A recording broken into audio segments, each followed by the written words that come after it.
respect. Yeah. I think it's time for reality check. Yeah, reality check. Yeah. I think it's time for reality check. Reality check. For the young and the old. Reality check. Reality check. For the young. Reality check. Reality check.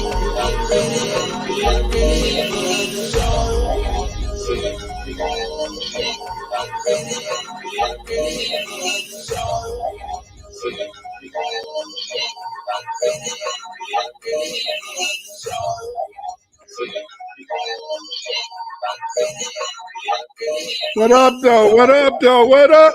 Though? What up, though? What up, though? What up?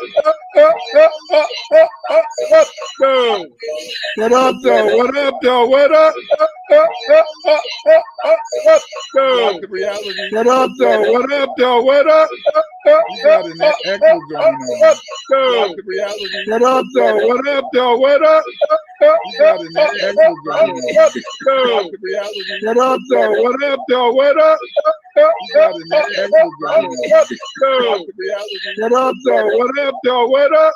You got an echo going on. What up, though? What up, though? What up? You got an echo going on. What up, though? What up, though?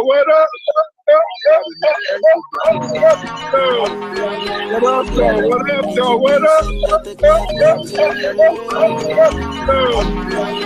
though? What up, though? What up? What up, though? What up, though? What up? What up, though? What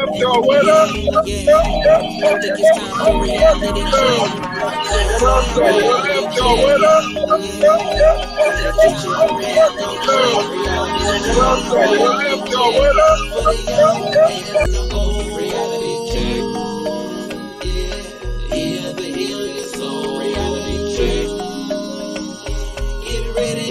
Get ready for the show.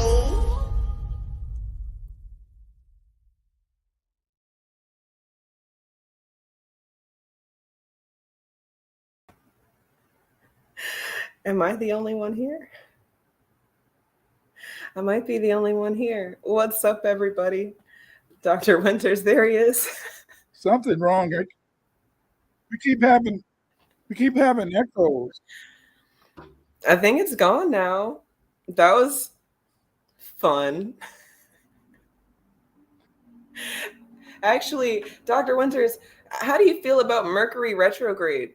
That's what's happened to us. We're going backwards. We were going backwards, forwards, repeat. You want to come back on? How you doing, Karen?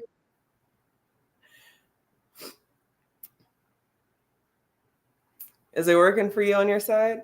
Nope. We are live. You want me to go out and come back in? Yeah, go out and come back in. And I'll go out and come back in after you go out and come back in.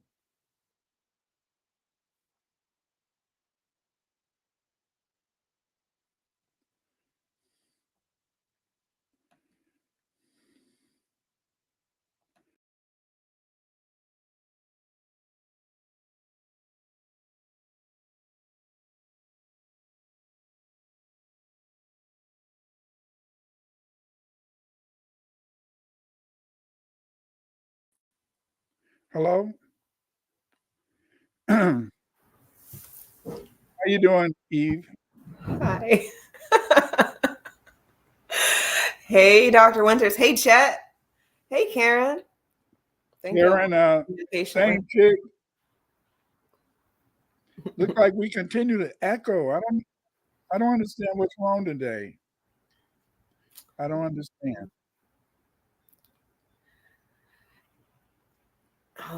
Do you have another tab open with the YouTube on?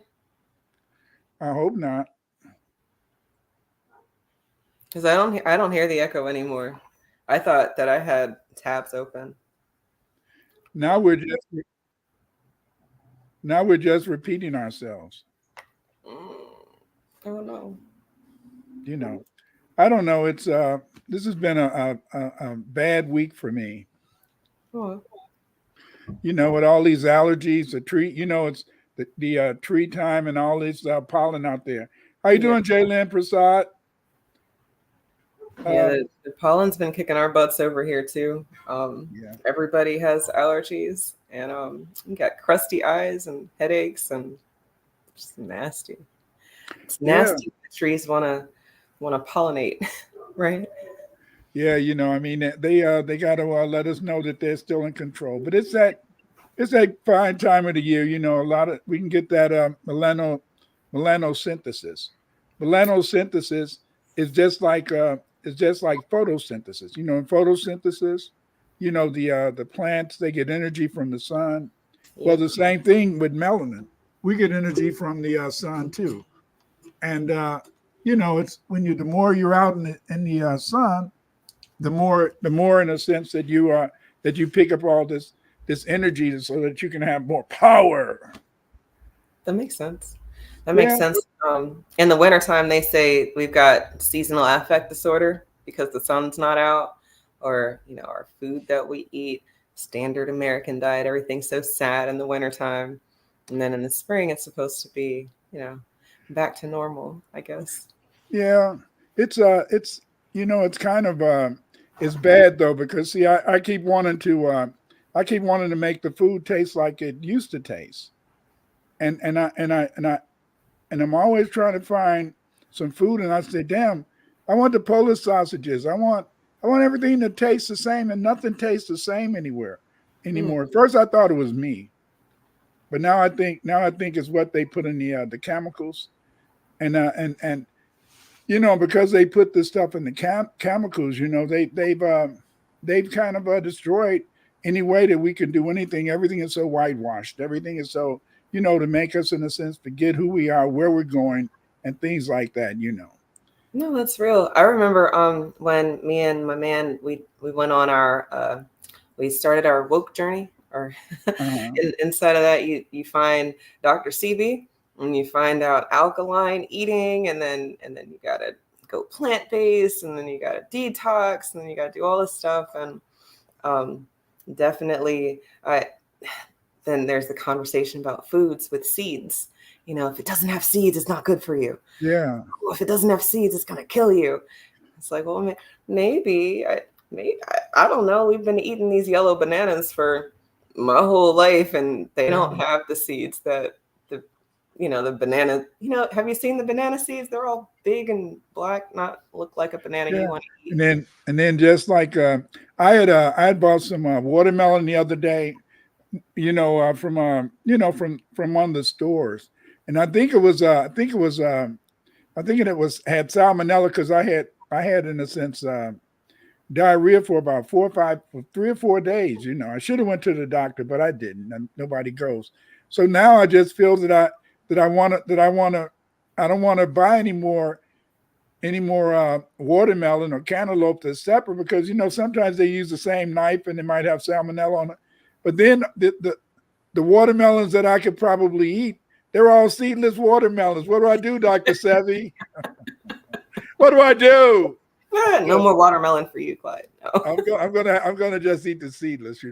I'm very I'll admit, Eve, that I become warped. I become warped because my wife, my baby doll, she was very athletic. How you doing, cool dude? What up, dude? So, And she was very athletic. We would walk every day, you know, and walk for miles every day. She would eat. She ate all the right foods, everything. And but then she still died. So then I said, what is that fair? Should I really worry about that stuff? I mean, she worried about that stuff, and yet it still took her out. You know, mhm, because when God gets ready to call you, you're going to leave. it's true. So I don't know if it's warped or not, but sometimes Eve, I don't know about you, but sometimes do you ever feel like just being honorary? What do you mean? But I mean, you know what's right to do. You know it's right to do it, but then you just say, F it. I don't give a damn. I'm gonna be that girl. I'm gonna be that guy, and that's just it, And I think we're allowed sometimes, right? That's it. I think that's a human thing to say F it all right now because things are overwhelming, or you've got a lot on your plate, or well, just I guess having a lot on your plate can make you know the right thing, but then you start weighing your options. You say that the healthy meal is going to take 2 hours to make, but I'm tired and I'm hungry now. So maybe I don't get like McDonald's, but I pop this Stouffer's lasagna in the oven and it should be okay. I made it here at home, but you start looking at these things with these ingredients and you're like, I don't know if that's where we want to be. But to make lasagna from scratch, you're going to spend some time. Like if that was on the meal plan, time gone. And like we were talking about that the other day, Yoshimada and I were talking about food. And the thing is, this is like you said, is you it's going to take time, just like me now that my wife is gone, whatever I want to eat, I want to cook. So a lot of times I just don't want to cook anything. So I'll just say, hell, I'm going to go to McDonald's and get me a chicken biscuit. That's not good for you. McDonald's will kill you. Dr. Winters, you know better. But then even though you know better, you just say, damn, why? What is it? Maybe it's a death wish. I don't know. Or maybe it's just more of a lazy thing, But again, it's that whole idea of being honorary. Like sometimes I say to myself, what do I want? What do I want? And then you say, aha, you might want to whitewash everything and say, well, then, this is what the white folks say you should do to be healthy. The doctors, white folks know everything. So they say. They even know when we were born, when we were created, and how we got on this planet. They're just so knowledgeable, right? Yes. And so you feel in the sense that if you can whitewash everything, then it's going to make it better. It's almost like when you're little and you get a sore and you run to your mom and you say, Mom, will you kiss it and make it better? And then mom will say, this is such this silly little kid. I'm not going to do it. But anyway. See, now it's going to be better. But let me put some peroxide and a bandage on that too, you kissed it. Yeah, you don't have to do that.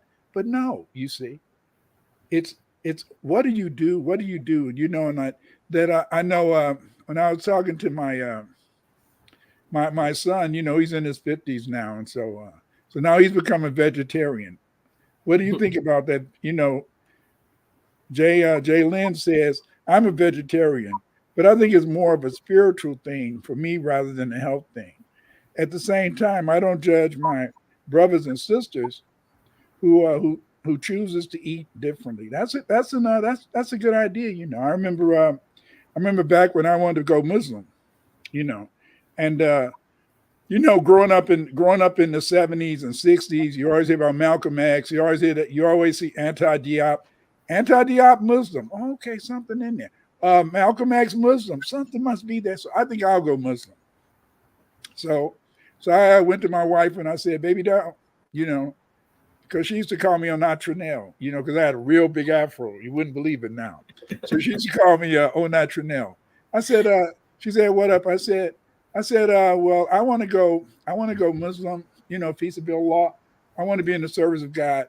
So, what do you think? Will you come with me? She said, okay, I'll go along, but as long as I can still do Christmas, And I said, okay, well, you can still do Christmas, because the Quran just say that I believe in Muhammad and his prophets. That's all the Quran say. The Quran don't say I got to pray 5 times a day. The Quran don't say that I got to get my woman and whip her ass every day. You see, but it's people. It's people. People like to make everything go their way. What do you think about that? That the religious text can say one thing, but it's the community that has to have the final say. What do you think? You just floored me. The Quran doesn't say that they have to pray that many times. Hell no, it don't say that. There's nowhere in the Quran that say you pray 5 times. See, most of the stuff that people do, it's called fiqh. Fiqh. It's school. It's the school of studies. And so then you got the Hanafi, the Maliki, the Wahhabi. And so then what happened is that you had a Quran. The Quran say, okay, you pray to God, and you can find you can find maybe 2 prayers in there, but it doesn't say you got to pray 5 times a day. So what people said in a sense, aha, see, man is never satisfied. It's just like when you I'll give you an example. You find a beautiful woman, you say, damn, I like her. I think I want to make her my wife, you see. Okay, cool. Okay, I don't like women wearing makeup. Don't wear no more makeup. Because, that's floozy wearing makeup, but you can wear lipstick. And then when I get older, I say, damn, why don't you fix your hair a little different way? You said, don't do like that. You said, don't be like that. See, you become a hypocrite over time. And see, that's the way it is that we people in a sense have these religious books, but we always got to whitewash it. We got to take everything and we got to make it whiteful. Did I say rightful or whiteful? We got to make it whiteful. Yes, whiteful. Take, for example, you and me. Okay. I'm a black man, you're a black woman. Okay. We were put on this plane. And the thing is that I'm supposed to, in a sense, be the ruler. I'm supposed to lead you, But then at the same time, you're supposed to have a partnership. How did that work out? Right. That's an interesting question, because to lead and follow means that you're accepting the position of the person behind. But yeah, you're right. It is supposed to be a partnership. But, I think that in the best partnerships, everybody. The people are doing the things that they do best. So, if he's the chef, then maybe he doesn't subject y'all's family to your cooking every night because he knows he can do it better than you. Oppositely, if she's the builder, or if she's cool with getting clogs out the toilet, or that's her thing, or she can do that stuff, and if he doesn't do that, he'll call the plumber before he'll do, then we're doing the things that we do well. And we've matched together because, either lacking or complementary, So in other words, it's conversation, it's dialogue, it's communication. Of course. But in reality, we want everything to be the way it should be, and the way it should be is that we had to whitewash it. There's certain roles that men and women should play according to the white man or the Caucasian, and then because of the fact that we want to keep everything straight, a lot of times, in a sense, we want to do those things that we believe will make us more successful. Jalen Prasad says, well, the Amu gets the final say, and then the rest of the world follows. The Bible doesn't tell you to go to church, but people follow that. You got that right. The Quran doesn't say that women should be veiled. The Quran doesn't say that a woman should be covered from head to toe. You mean if I look at your ankles, damn, if I look at a woman's ankle, I'm gonna get all, woo, it's combobulated. Get the hell out of here. See, why is it that why is it that as men, we always have to act like the woman is threatening us when the woman is just being herself? Why is it that we have to say that because of the fact, in a sense, that you put a little, you wear some eyelashes, like some of the sisters got those 3-inch eyelashes. It's cool. But then some people, because of women, why you put that makeup on? You hear the brothers. Come on now. You wasn't back in the Black Power days. That's interesting though, because what I find is that the rules and the restrictions is because they can't handle it. From whatever point that you started learning history, not you, but people started learning history, they would tell us that, we're tribe, bush people, that we didn't have no clothes on, we had to be civilized. But then in real time, I do know that there are some tribes that the women are topless, and I don't know that they're savagery or savages as much as that's just how everybody is. Everybody in the village is like this, so this must be normal. But then you, a foreigner, comes here and you're like, oh my gosh, Yeah. he's everywhere, and then you can't handle it. So Yeah. now insert rules on everybody, since racism, white supremacy is the global domination player right now. But everybody likes to whitewash everything. Everything is whitish. We're in a time where everything is whitish. For example, you brought up a good point. I remember when when Ibn Battuta, he's a black Arab or whatever. So when he went to ancient what was it, Ghana, Mali, he said, "Damn, you're a Muslim, but why all these women walking around here butt naked? Put some clothes on them." But see, the whole point is this: is, as you said, it didn't bother me. I wasn't trying to rape every woman that I saw. So why is it that the clothes? When I was growing up, now listen to me, family, forgive me for this. What I'm about to say. When I was growing up, I was conditioned by movies and TV that if I saw a woman in a bikini, that was supposed to turn me on. But if I saw a native woman with her breasts hanging down and and her butt showing, that wouldn't excite me, because I was conditioned that it's normal for them to do that, but it's that woman in a sense, because of the fact that she's wearing a negligee, or because she's wearing something that they told me that's sexy. My first girlfriend, I'm going to tell you, I feel ashamed today, but my first girlfriend was Marilyn Monroe.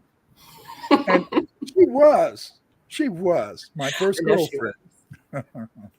I never met the damn lady, but you know how when you know how to you work with the babies, you work with the little ones, they can make anybody their girlfriend or boyfriend. Mm-hmm. And so my girlfriend was Marilyn Monroe. You see, that because I had been taught from looking at TV that if I get in a car, okay, well, you could have been okay because you got blonde hair, but anyway, you're taught that if a woman is blonde, and you get your car and you put in there, you get a woman beside her, she's got to have blonde hair, and so then we're so everything is so whitewashed. Everything is always made to make us appear that the only good thing, the only righteous thing, the only perfect thing, is in a sense that woman, is that it's just like today, I hear all these men and they keep talking about, oh wow, I like a woman with a big butt. And so they have all these women going to get these BMLs or whatever.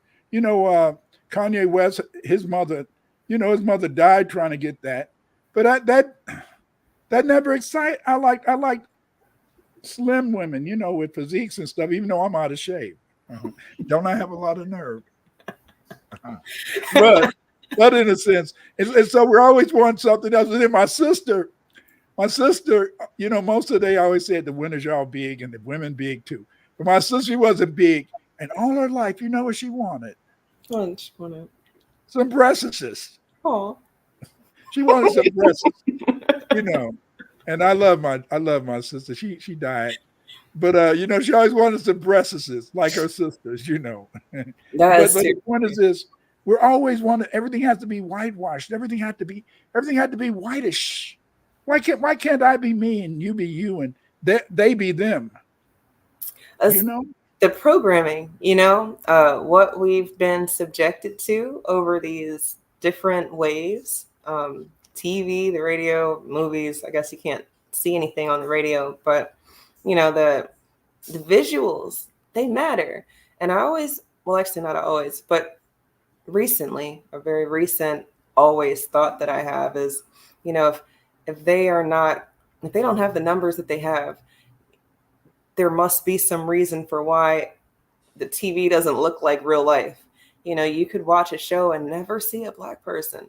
I'm talking right now in 2024, you could watch a show right now and never see a Black person. And that's wild to me, because I can walk out my door and never see a white person, but I also live in a Black area. So maybe that's the case. I'd have to go find, white people if I wanted to, if I wanted to do that.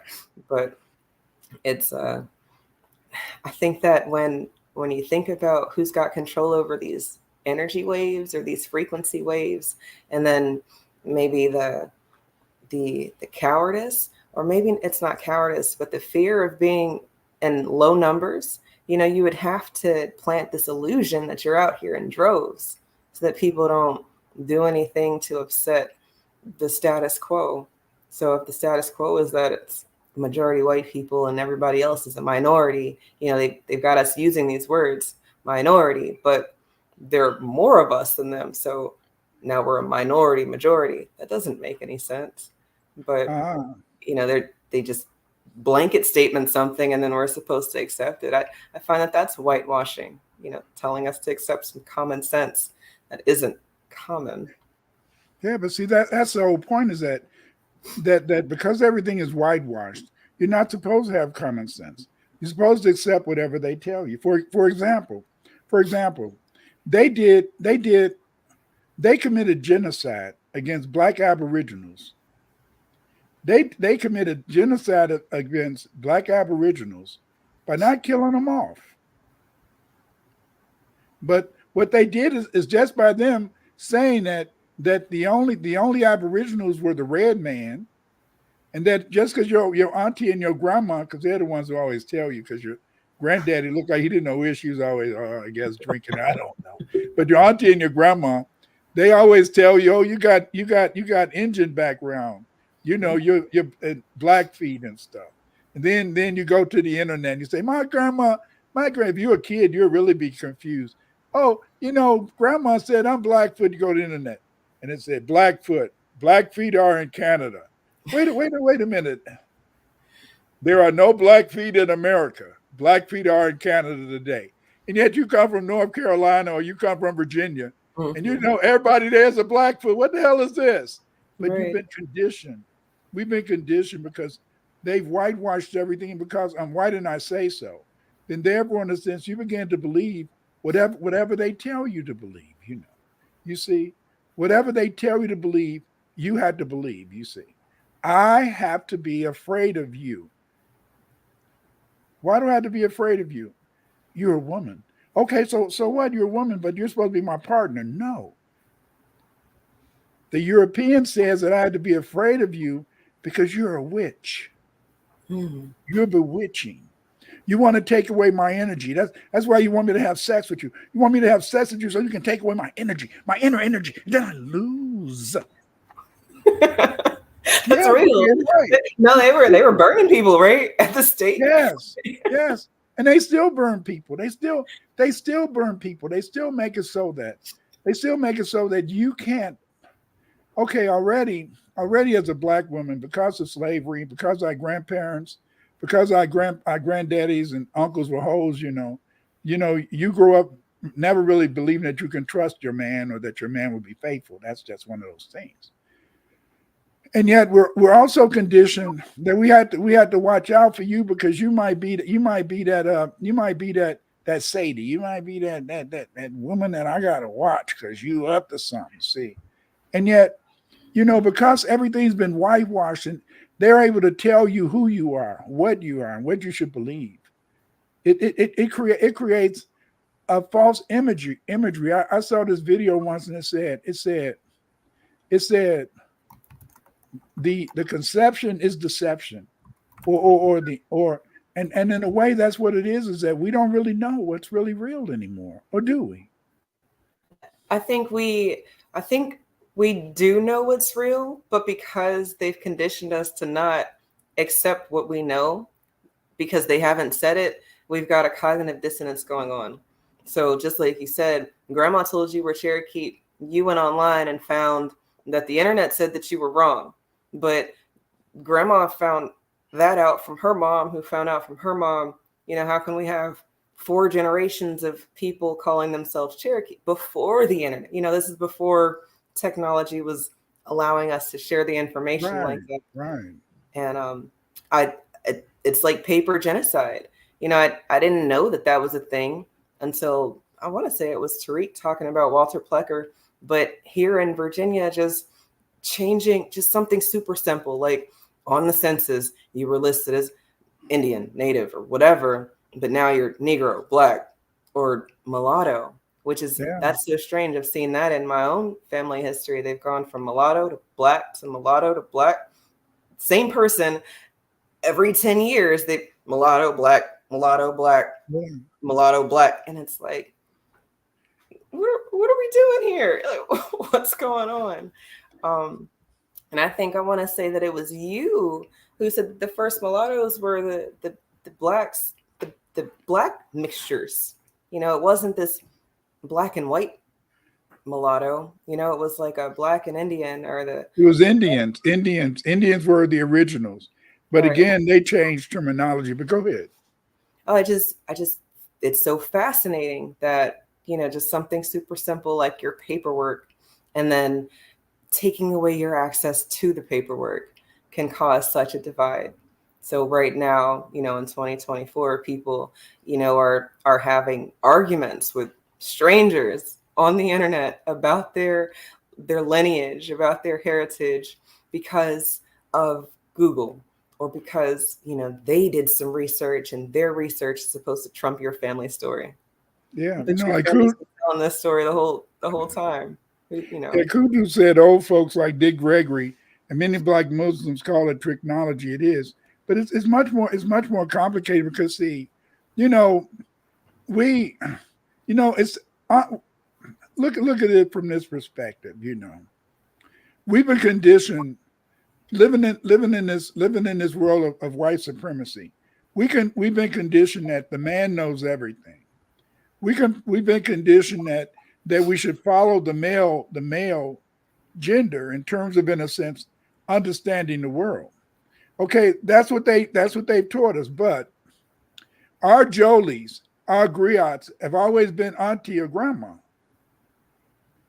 Our griots, our Jolies, the storytellers, the history keepers, have always been grandma, auntie. See, it hasn't been that Black man, and maybe that's because of the fact that the Black man was so much outside of the family, or they died and they didn't live. You know, like when I was growing up, I didn't know about a grandfather. But then, in a sense, is that I had grandfathers on both sides, but they were dead. You know, how did granddaddy die? Well, he was at gambling, throwing some dice. Oh, no. You know, but then the Boule people, because the fact, in a sense, they came from families that had money, or they were, in a sense, preachers' children or entertainers. They knew their grandfathers, and they grew up with their grandfathers. Now my kids have grown up with me, and my grandkids know me. But in a sense, it's these differences, because see, we're always trying to create a society which is whitewashed. We're trying to create a society that reflects what the European says the society should be. We want our relationships to be the way the European says the relationship should be. But how do we form that? How can we do that? How can we live under that, Eve? I don't know that we should like it as much as we've been doing it, you know, since they've been introduced to us over here. And I think that it's so crazy. Every time I listen to you talk about antiquity, and then like what you just said, the storytellers were the aunties and the grandmas, but in real time, you'll watch a movie like Sparta or Vikings, and the old storyteller is this old man, you know, old man, you know, and that's like, okay, I mean, I guess, you know, because the young men are out fighting or exploring or whatever, and you know, but to what you just said, if that's true, then there wouldn't really be any old men to tell the story. That doesn't make any sense. Right. So now in real time, just got goosebumps. In real time, we're dissecting a common belief, which would be that the old man passes down the stories. Mm-hmm. But we already know that that's not true, because a lot of people can look in their own family and see that their grandma has a big ass Bible, She got all the obituaries, she's got all the birth announcements, and she's keeping it. She's waiting for you to come talk to her about it. Maybe it's not your grandma, it's my auntie in my family, but they're waiting. They're waiting to pass down this information, but most people don't give a damn. Or when they do, it's to find that they own something, or they hear we talking about reparations. They're like, oh, we had some land. Let me look at those papers that I've had my whole life that I've never cared about until now that I can get something tangible from it. But they make it real easy to not want to pay attention to that stuff, because once you start paying attention to it, you have to say that you either have perpetuated a lie, you've passed on a lie, you ignored a lie, or you ignored red flags. It's a lot of self-reflection and accountability on our part for accepting their definition of reality. And I don't think a lot of people want to have that conversation with themselves. Not really. But do you really want to know? Because I think back is that growing up, your family, that they teach you about the evil of society. They teach you about the fact, in the sense, is that that the European may be your enemy. They teach you that the European is against you. But then at the same time, for some reason, when you leave your house at 18 or 19 and go away to college or go away to the military, even though your family has warned you about this stuff, you still go away with an attitude that the world is your oyster. And you really believe that if you work hard, no matter what your mom and dad said, you really still believe that if you work hard, if you just do the right thing, you're going to be successful. And then when you get out there in the real world and you find out that Europeans, because of their privilege in society, they're going to get things. And so then no matter sometimes how hard you work, you may still not be able to become successful. It's kind of almost crushing, I don't know if that happened to you. No, it's very crushing. Because I didn't go in the military, but I know what you mean by that. In the same type of instance, people are told to go to college because it's supposed to make your life so much better. But what I really think is that a lot of our parents didn't know what the move was, but they were told that if you just had a degree, you would be doing, what I'm doing. So now they have to pass this on. Again, that's kind of what I just talked about. You have to accept that you passed on some bullshit. And a lot of people don't want to do that. They want to sit here and say, I did the best I could. I didn't know all that stuff you know now, Eve. The technology wasn't there. Oh, this is my favorite. My parents would say, oh, you went to college and learned some big words. And they didn't want to have a lot of conversations about my newfound wisdom, because I was making them feel stupid. And not like I was purposely, but just like, man, they don't have they weren't having these thoughts. Who has time for some of the thoughts that I have? And then, man, just the explosion of information. Again, they didn't have the time. They knew what them white people told them. Look, you would be winning right now if you had a degree in this field that you've been working for 20 years. Mm-hmm. No worry about your real experience, your life experience, which is what they're telling us now. No, I've got degrees. I got not a bunch. No, I have two degrees. But in real time, they'll say, Eve, you don't have enough experience for this job. Okay. Or too much experience. Right now, or you got too much experience for this job. Mm-hmm. I know people who want to work who've been told no, because the place that was hiring, that is looking for competent people to show up, you've got a for hire sign up right now. We need people. Oh no, but no. You're going to want too much. You're overqualified. We can't hire you. It's like, if I'm not talking about my qualifications, why are you talking? Like, why can't we talk about the offer? You've got a job for hire right now. What are you paying? Okay, I'll accept that. When can I start? But we're not even getting there because they keep washing us out of the race. Yeah, almost like we're getting hosed, like civil rights hosed down and out of places. But it's very complicated because I sometimes think about the fact I think I've mentioned once before that, I remember one day in 1973, 72, I was talking to my father. I used to call him Daddy. I said, Daddy-o, I said, we got to turn this mother out because, hell, things just aren't right. We got to make things right. We got to start a revolution. This is funny. This is funny. This is funny. One of one of my grandson, he said, Granddad, with this war in Israel, now it's gonna really start. What you always told us about. I said, hell, because this is it. Okay, back in the 70s, forgive me, I'm going on a back in the 70s, the Hebrew Israelites, they used to teach that, that God sent us over here, and that we would all and that when the war in Israel began, we were going to go back to Israel because we were the chosen people, and we were going to go back to Israel, and we were going to take over the kingdom because that's our place because we're the chosen people. And so then you're going to you had to get your children prepared to fight. So I raised my kid. I got 5 boys, and I raised them to be ready to fight in the war. To fight in the war. I always told them, and I know my daughter-in-law. She listens to the program, and so then she was so my oldest son. His wife. My oldest son. I always tell my other sons, you got to listen to him and be ready when the war starts.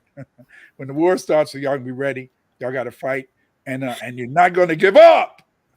And so my grandson said the other day, hey, Pops, the war, Granddad, the war, maybe the war is coming. I said, damn, not in their 50s. Who the hell they going to fight? He said, well, what about us? I said, well, I haven't trained you, grandboys. Y'all just go ahead and live your life. Because back in the 70s, it was just, we knew the war was coming. The war was coming, Eve. Do you know that, family? Cool dude, help me out. The war was coming. I knew the war was coming, and it never came. Is that because of their anxiety? Every so many years, we have this whole, the world is going to end because of XYZ, or, back Y2K, the computers were everything was gonna blow up and malfunction when 000 happened. That's them doing that shit in real time, and then we're supposed to acquiesce or just they just doing that thing that they do every 10 years. It may have been that, but see, it's because of our whole world as foundational Black Americans is built around the Bible. Let's face it. I knew the Egyptians were Black ever since I went to church, to Sunday school, and the Bible said we were the children of Ham. And so then I always knew the Egyptians were Black from the church, and so we were always preparing for this battle, this great battle, And so I wanted my sons to be ready to fight, but now my oldest son now he's 50, he's 55. What shit? I mean, he's still a tough guy. He's still a tough guy, but I mean, it's like we were out to dinner, me, him, and his wife, and she said, look at him. So he's over there smiling and stuff. She said, look how content he is. I said to myself, that's the damn problem. You make my son content. He's supposed to be frisky and ready to fight, but it's not. It didn't happen, Eve. It didn't happen. But what if it had happened and they weren't ready? Man, I'm true. glad that they are ready and that they were ready and that the information is passed on. Yeah. Right. And they didn't pass on no bullshit either, because really, with all the cyber attacks and with all the testing that's going on, it could go black right now, boom, end of stream, and none of this anymore. And then a lot of people are going to lose their fucking minds because they really don't know how to act, how to operate without it. So no, shout out to you for being overly zealous about being prepared. because some people are not. But it's hard. I mean, I was looking at this show, and so this Maya Indian woman, she was talking about that. We Mayas, and then she had the corn, and she had the corn and the mortar, I think they called it. She had the stone crushing the Mhm. corn, and she kept rolling back, and it turned into bread. I said, "Damn, we don't know how to do that. We don't know how to weave stuff. We don't know how to make baskets. We don't know how to do much or nothing, Eve. Can you imagine people like you and others who are learning these gifts, how to make various things that you guys are going to be a great commodity if we ever went into any type of decline in civilization. But most of us don't know what to do. It's Why true. is that? Why is that we're left weak because I want to run. I want to go to Aldi's. I don't speak a German, but I want to get the cheap food. You know, um, no, the convenience. Whitewashing is convenient. it It, is it blanket statements a lot of different things. You don't have to think too hard about reasons why, because they've already implanted them on you subconsciously inside your head. You knew that this was supposed to happen this way because right. what did they do to deserve this treatment? You start asking questions that they have, and now it's your argument. Across the board, I find that we sound like them, and that's why, if the shit hits the fan, most people are not going to know what to do because they've been waiting for white daddy to tell them, hey, go grow some food, go try it. Your food still has seeds. See if those do something in the ground. But they haven't gotten those instructions from them. That's interesting because you're making me think about something that I don't really like to talk about. But since we talk about stuff on this show, and it's not really has to be verified.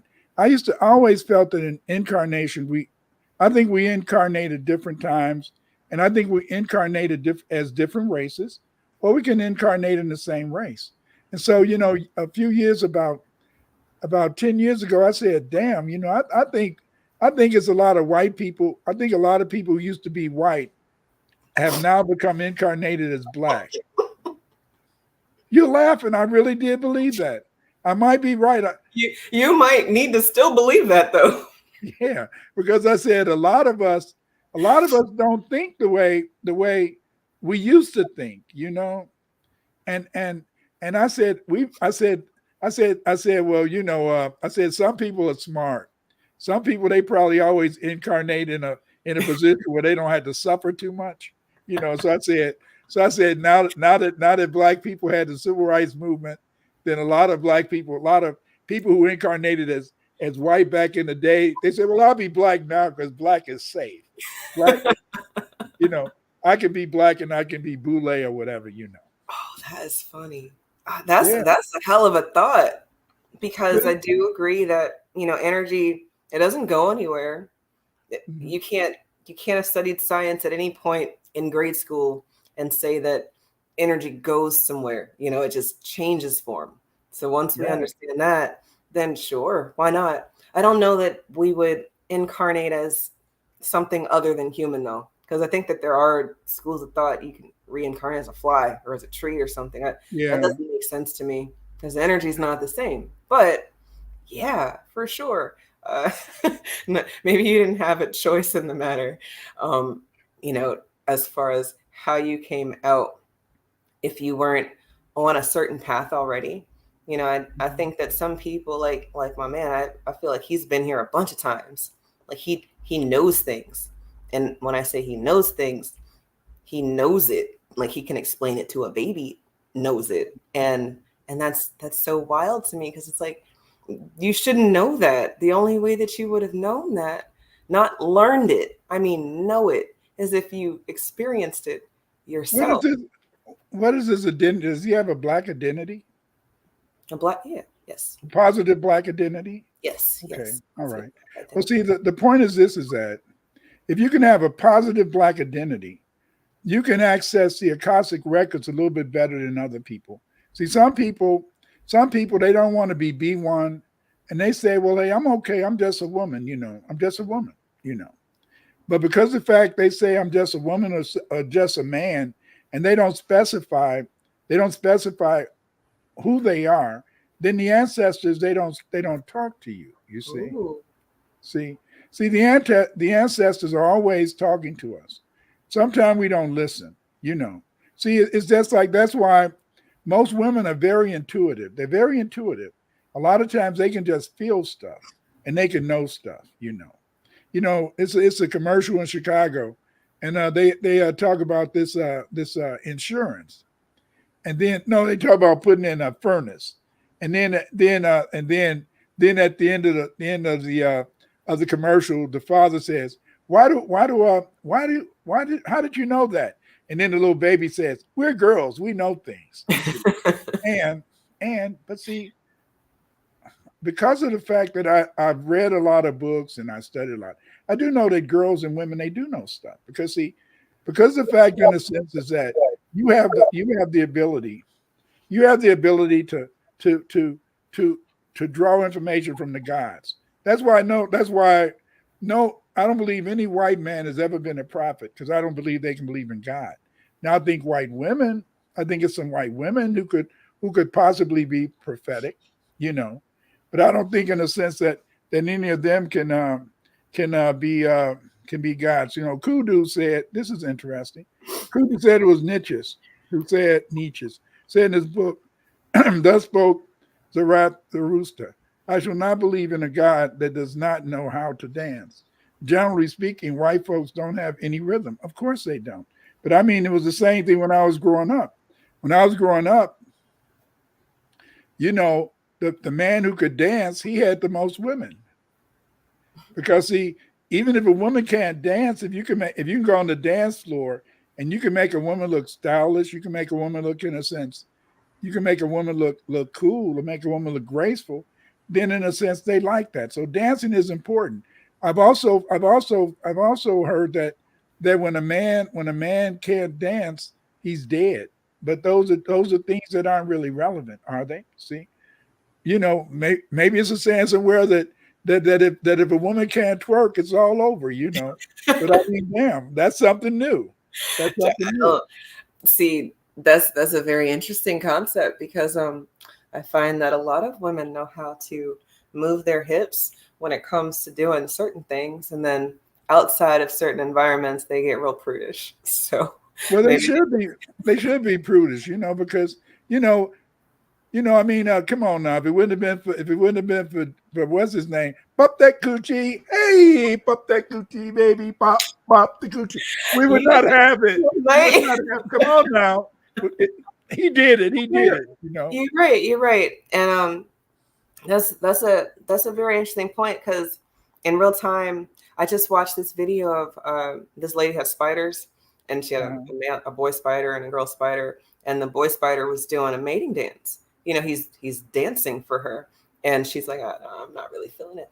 I'm not really okay. I'm kind of feeling it. Yeah, I'm kind of, and then in real time, I watched us in spider form, and he's doing his thing, little spider, he's getting it, and she's just kind of ignoring him, throwing, but then at the end of it all, she's like, okay, you did your dance, and let's go do what we're gonna do, spider love or whatever. But the Black Widow, she taking your head.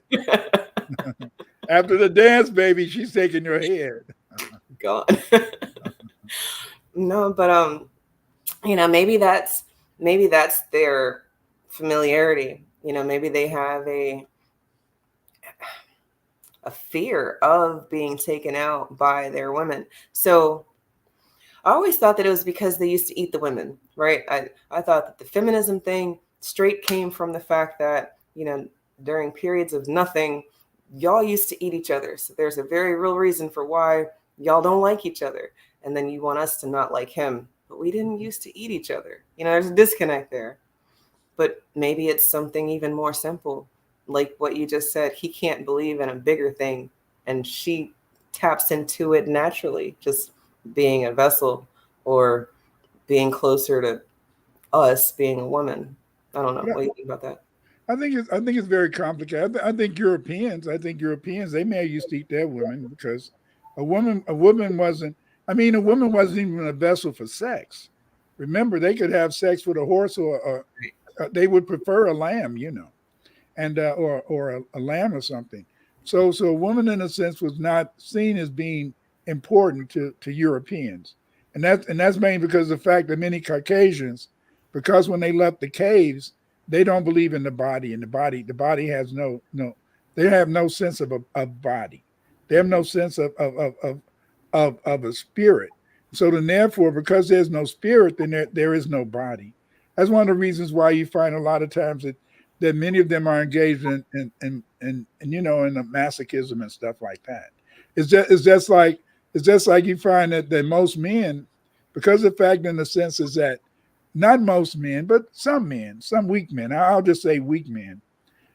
Weak men, they never allow themselves to relax. They never allow themselves to really, in a sense, allow a woman to see them. No, I guess you wouldn't be able to, because if you're supposed to lead, and then I can see through you and your inability to lead, well, maybe you think that I'm a Black Widow and I'm take your head off after our interaction or whatever. Um, but it's so strange that we adopt their behaviors even though it doesn't make sense. So this atheistic thing, that's what it sounds like. Atheism comes from them. We've accepted and have always acknowledged something bigger than us. They come and see, oh, they're worshiping the sun. They got bird head people walking around, just whatever, bastardize everything that they see with their own blanket statement. And then, well, now we get to remove these people from literature. They don't even get to read their stories anymore. And then 200 years later, it's supposed to make sense. But I find that a lot of us it still didn't make sense. So even though we couldn't read for however long we could read, even though we couldn't talk for however long we could talk in our native tongue, when we got back to it, people were still talking about the same shit that they were talking about 200 years ago or 300 years ago, or just whatever was close to it, and they get punished for it.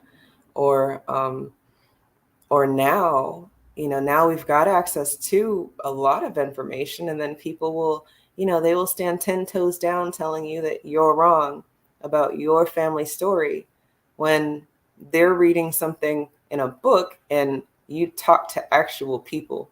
Which one is primary research? My actual documented family members, or you reading it in a very old book? Like whose science is more important or weighs more at that point? You make those choices, and I think that most people, in a sense, because of the fact that we went through this whitewashing where we believe whatever Zadie says it has to be correct, and so then therefore we always align ourselves with those folks or with those people, and see then it's very difficult. It's very difficult because see, whenever you dare to do something different, like I used to tell my daughter, and she doesn't listen to me, but I used to tell my daughter that if you want to find a good man, you had to make that man talk to you, and you had to make that man open up. Because see, in reality, your woman allows you to lead. See, that's one of the reasons why today it's not being Machiavelli. It's not that your woman is Machiavelli. It's just the whole idea is that a woman who's knowledgeable, she allows you to lead. For example, you might be somewhere with your woman, and you might do some stupid ish, and your wife will smile, but then when she get home, she'll say, "Clyde, that was stupid. You shouldn't have did this. You shouldn't have did that. You shouldn't have did that. That was embarrassing," But she didn't front you off because she allowed you to see. She allowed you to appear, And see, the problem that we have is that our fathers taught us. Don't listen to your woman. Don't really pay too much attention to what the hell she has to say, because the point is this: is that she just wants to rule you like your mama, and you don't want your mama ruling you, do you? And this is what we've been taught. And those of us who listen to those things, we're lost. We're lost. It's a lot of lost men out there. It's a lot of lost men. I'll admit I tell my sons three things. I said that a woman wants your leadership, number one. I said number two, even though the white man, he's whitewashed society, and he says in a sense that you should always be the boss. I said that sometimes in a sense, even though you don't take everything your wife says as important, you should listen sometimes. And number three, don't come home at the same time every day. Because if you come home at the same time every day, then the woman will be upset when you're not there. So when you're not home at that time. So, you might want to stop off and drink with the boys. You may not want to do anything, but you never come home at the same time. And number four, you never tell them how much you make. You never talk about them how much you make, because most women don't give a damn as long as the bills are paid. That part. And so then, I mean, it's true. Look how many of these relationships, they had really nice relationships, and then they got married, and then the minute, in a sense, the man loses his job, they break up. Instead of the woman saying, "Well, I'll pick up the slack until we can get on our feet and move forward." But they've been conditioned because, see, this is what whitewashing has done to us, Eve. Whitewashing has made us see the world in a deformed way. See, Yes. because we don't even know what the world is all about, because we're trying, in a sense, we don't use common sense. We're trying to always do what we think. We're trying to do. We always think what we think white people would do. Kudu says, if you can't align yourself with the harmony of the spheres, how can you be a righteous being? Don't lose your common sense listening to following white folks. But we do. We do lose our common sense, because we just know that if we do exactly what the white folks do, aren't we going to be better off? If I get that education, aren't I going to be better? You're supposed to be. Right. You get that. If you follow their playbook, then life's supposed to be good. At some point, they're going to say that you deviated. You didn't do X, Y, Z. I've heard that time and time again. If you don't follow exactly what I say and then you lose, then it's your fault. And no regard for racism, white supremacy. Zero regard for the fact that some people will get it just because of who they are and who they know. No matter my experience, my intent, my what's the word? My drive. I want to do a good job versus this person who just is here just because they're here. Yeah. One of the first things in elementary school, in literature, language, writing, whatever class you want to call it, because I don't call it English anymore, call it writing and grammar. No, they do the word association game. So you say a word, and then they're supposed to say the word that comes to whatever word comes to their head. So it will go like sunny day, water balloon, or white. Like, what is going to go with white? But with black, it's supposed to be bad. They say black, and the first word you're supposed to say is bad, negative, hell, just some sort of negative connotation for black. And then white's supposed to be pure, holy, angelic. But really, white is the absence of its bleach. You don't want to get bleach on your clothes, on your colored clothes. It's deforming, like you just said. So now we're looking at the world through these bleach eyes. But the definition of black has changed. See, the original, listen to this. Black is what? Black is fiery. Mm-hmm. Black, in a sense, is burning. Okay, if something is fiery and burning, then the next word has to be what? Shining. Mm. So see, to be black means that you're shining. Because see, if you're fiery, if you're burning, that means that you're shining, because you're putting light on stuff. But we've been conditioned, in a sense, to see these terms in a negative fashion because of this whitewashing. It's how we interpret things. And so then we don't really even see our own reality. You see, how can I love you when I've been conditioned to think that you're Sadie? You're a sassy woman. I gotta be ready to slap you in the mouth, and all that type of stuff. Because this is what No, that's our right. fathers teach Some us. people will say that is love.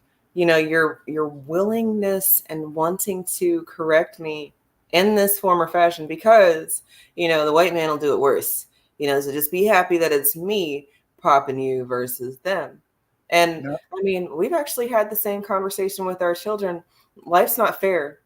They know that life's not, from when they can talk, they know life's not fair. So it sucks to be the baby because they're getting it straight out the gate versus the older one who kind of to it in real time. But, when we say that and then something happens that they don't like, well, I'd rather you learn it now and learn how to cope or learn some sort of response to not getting your way versus something out in the world happening to you and then you have an explosive episode or you do something that we can't take back or just because you're emotional because you didn't get your way because life's not fair. That I don't think they have the same type of training. I don't think they go through the same conversations with their children because for them life is fair. Life's grand. America is the land of the free. You can go and be and do what you want to do and everybody's happy. Look, the niggas ain't in chains no more. we got people coming over and but Eve, we say that. But we still teach our children that if they just work hard, they're going to be successful. We still teach them that lie. You're right. But it's a truth. It's a truth, but it's a lie. It's a lie because we know that like what did Tariq say? Tariq said they got $1 billion in just their whiteness. They got $1 billion in their whiteness. Right. But at the same time, we don't want our children to lose hope. So we still send them out on a mission. But we're going to take a few minutes, family, and look at a few commercials. Please support us. Doom, doom, doom. Reality check. Hey.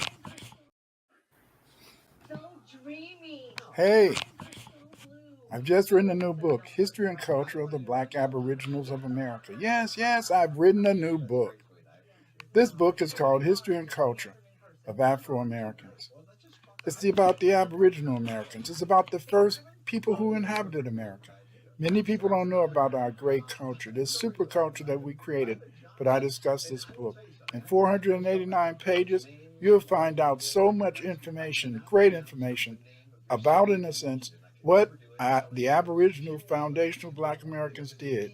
You're going to see, in a sense, that Black people contributed much here. When the first Europeans got here, that's what they found. Yes, they found Black Aboriginals inhabiting the Americas. It was the Black Aboriginals that built this country.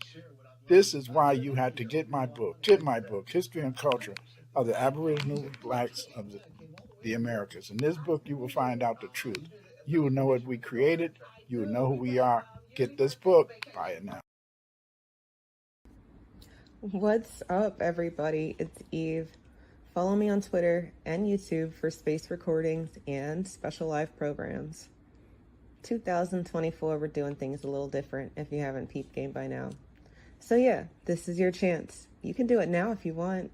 Hit the bell here on YouTube at JustEveB or find me on X at Justice4Just_Us. That's JUSTICE, 4 JUST_US. And if you feel so inclined, support my channel and the work we do over here. The Cash App and Patreon links are in the description. Black first. I'm right now I'm teaching my Afrocentric research course. I hope you might want to take it. So here's some information about how to join my Afrocentric research course. Afrocentric research course. You will learn how to interpret anthropological, historical, legal, genetic, and other forms of research literature. This is 30 hours of learning how to do qualitative and quantitative research methods. The course begins on April 16th. The class will be taught every Tuesday for 15 weeks. Join Dr. Winters' research class. Afrocentric Research Course. Become a researcher. You can join the class if you're interested. And, Tones Phi, he makes it. Since the goal touch your heart with a touch your heart with a dinner rose. Shake the spirit one time, it gets old close. She gon' take me out of space into another zone. So the spirit, she ain't messing with them petty hoes. Microwaves and cobalt us out of phone. Smoking that vibe and smoking good on that drone. Call me eat the night with the cuz all up in a fro. This queen approach, she gon' drop it low to the flow. You know she liquid gold with the alchemy in the bowl. Trippy super soul is the greatest tale never told. She gon' get you right, you can set up upon your goals. You gon' spend the night in the harmony out with your toes. You know she's super fine and the aura down to her bones. Super magic fairy, I'm lost in the rituals. She give me life like butterflies on the rose. Really rich and old, ain't nothing like cracker trolls. Hidden in the clothes, an extraterrestrial. And she never fold, try crackers up in the throat. She drink your wine, she rock you up like a pole. And she spark my mind with intellectual pose. Shake butter oils and linger up in your nose. Independent goddess, I rhythm up in the soul. Yellow honey, drip slow, sweet agave at the toe. Independent finance, wine, citrus mist. My Wonder Woman, I wonder how to. Tones Phi, a lot of the jewelry that he makes is based on artifacts that they found in the mounds. Yes, artifacts in the mound. A lot of these commercials were made by Yoshimod Production. Please supporting Yoshi.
Check out Yoshimod. He can do wonders. Me and Sister Shanice, we teaching a Black British history class. We teach it every Monday. We're gonna do part 2 beginning on April 29th. I hope you'll join us for the class, and it'll be very interesting. It's on British time. It's 7:30 to 9:30. That's British time. But in the United States, the class is going to begin at 1:30. Please, join the class. Greetings, family. Sister Shanice here, and I'm absolutely delighted to be able to bring you a new training program that starts on Monday, the 29th of April, 2024. It's going to be running for 6 strongs or 6 weeks, and we're going to be focusing on when Britain was black. Yes, indeed. Did you know that there was a time when in Britain we were worshipping a black Jesus on the cross? No, it's not just Russia. Did you know that there was a time in Britain where the mother and child was actually portrayed as black? Did you know that there was a time in Britain when the majority of people in Parliament were black? Did you know that there was a time in Britain when the monument builders were black? Did you know there was a time in Britain when the aristocracy was black, the kings, the queens, and royalty was black? Family, there has been so much history that has been hidden from us as a people, and we're going to be resurrecting this history on our 6 weeks training program. So make sure you join me, family, if you want to appreciate love the extent to which we as Africans have a greater claim to Britain than is currently being portrayed. If you are a Black history enthusiast, if you want want to learn about where to go to do the research and find out more about Black Britain, if you are maybe training others in Black history, developing curriculum materials, maybe teaching in the field of history, and want to know more about Africans in Britain, then this is definitely the course for you. As I said, it's starting on Monday the 29th of April. Installment options are available. We're looking forward to you joining us on that day. I have leading researcher, anthropologist, archaeologist, linguist, man himself, Dr. Clyde Winters. So join us, family. We look forward to you being there. Okay, family, so sign up for this new, innovative, inspirational, groundbreaking course that's going to unravel, resurrect some buried treasures of African history. Don't delay. Go to sistershanice.gumroad.com. That's sistershanice.gumroad.com. Bye for now. Yes, I just love that. yes, Sister Shanice, that's my oracle. I'll tell you is that this woman, what make Sister Shanice such a person is that she'll tell me something and it'll just get me going into research mode. So I have to kind of avoid her a little bit. Yes, I do. Because the Sister Shanice, she's that type of person who's always thinking, you know, when I first met her, she had written a book already. And she always promised that she was going to do a book on the East African cities, you know. So I always get on that case. She's written 2 books now. She's written two books that she's published. And I keep on telling her, you got to give me that book on the cities and on the Swahili coast of East Africa. But that's another subject. But again, we're back here and family. Don't you dare leave this page because I'm with Just Eve. She's got blonde hair, and you know, blondes have more fun. You know, my wife, my baby doll, she dyed her hair blonde sometime because you know she said it would hide the gray. But I know you don't have any gray hair. You're still young. You're young. Nice. But she said that the gray wouldn't show up so much. No, that's so crazy. My hair is jet black when it's not blonde. And my grays are not gray. They turn white. And okay. So no, you can't see the white because it's blonde. But when my hair is dark, you can see it. And I wonder if that's if premature gray is part of our story too, because my mom had premature gray, her mom had premature gray, and could be genetic, you know, like my father, like my father and my brothers, he lost all his teeth, and then you know it's hereditary, and then one of my brothers, he has no teeth, and so then it's kind of, you don't like things like that, you know. Yeah, no, I don't like stuff like that. No. But you know, sometimes you have these things that are hereditary, but it's all for the good. It's all for good because see, you know, a lot of brothers, you know, we're real silly. I remember back in the Black Power days, and it started back they tried to do this stain bullshit. I'm sorry, about 3 or 4 years ago. Now, sisters, you can't wear no wigs. Don't wear no wigs. Don't wear no wigs. You say don't wear a wig, but you're always trying to find that white woman. Get out of here. You always want that. You want that Latino. You know, Kevin Samuels. Yeah, I got to speak in Latin. Kevin Samuels. We have to do this. We have to take over the black woman, and he's gonna die he's gonna have a heart attack having sex with a Latino. With a margarita. Hypocrite. That is so crazy and real.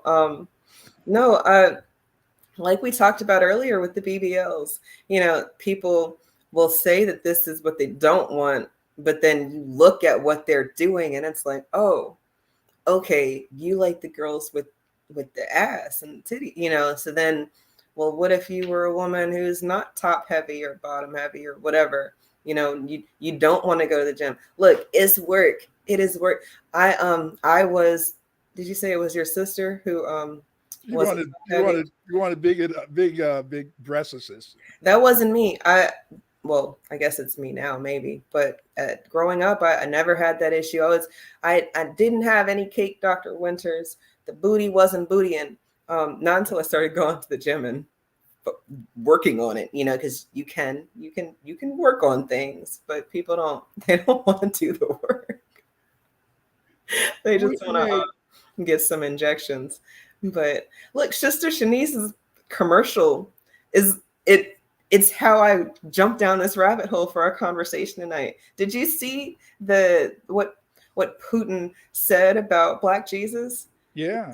So they said that was AI, but I don't know what they're saying is AI, if the whole speech is AI or if the translation was AI. See, the whole point is this, that you guys out there, if you want to find out more about this stuff, you get my book on blacks in Europe. But anyway, the thing is this, is that every continent was black, Eve.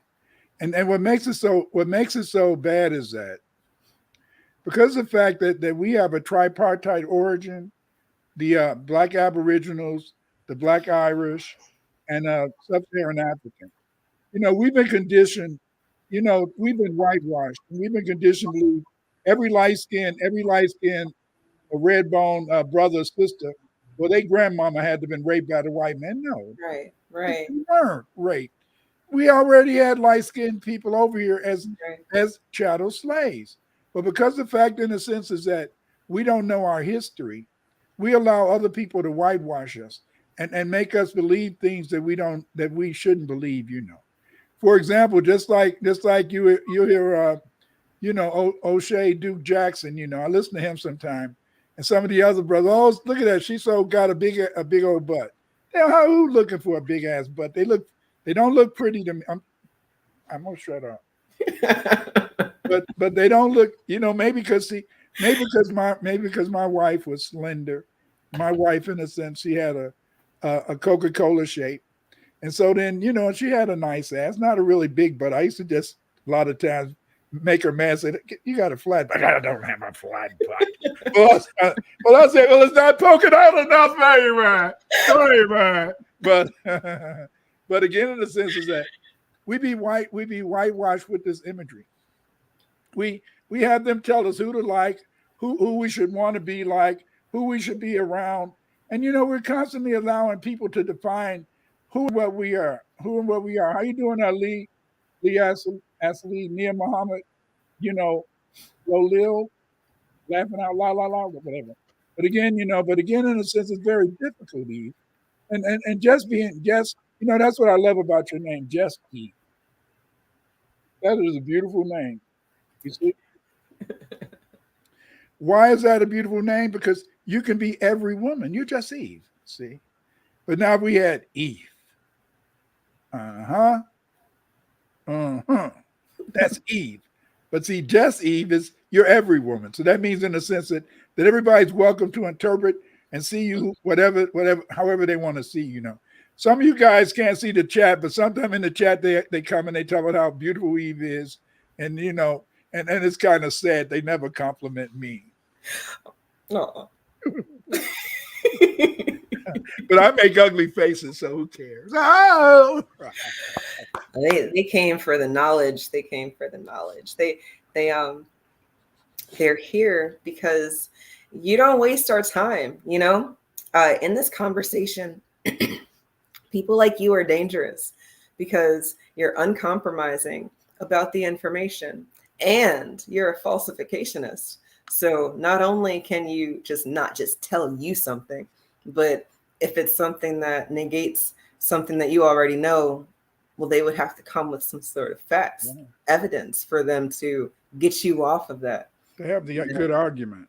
Right. But now, they are creating evidence, that we see, it might have been the Smithsonian or the History Channel, one of those channels, but they're talking about King Tutankhamun, right? Mm-hmm. And they showed this malformed, light, non-melanated looking boy.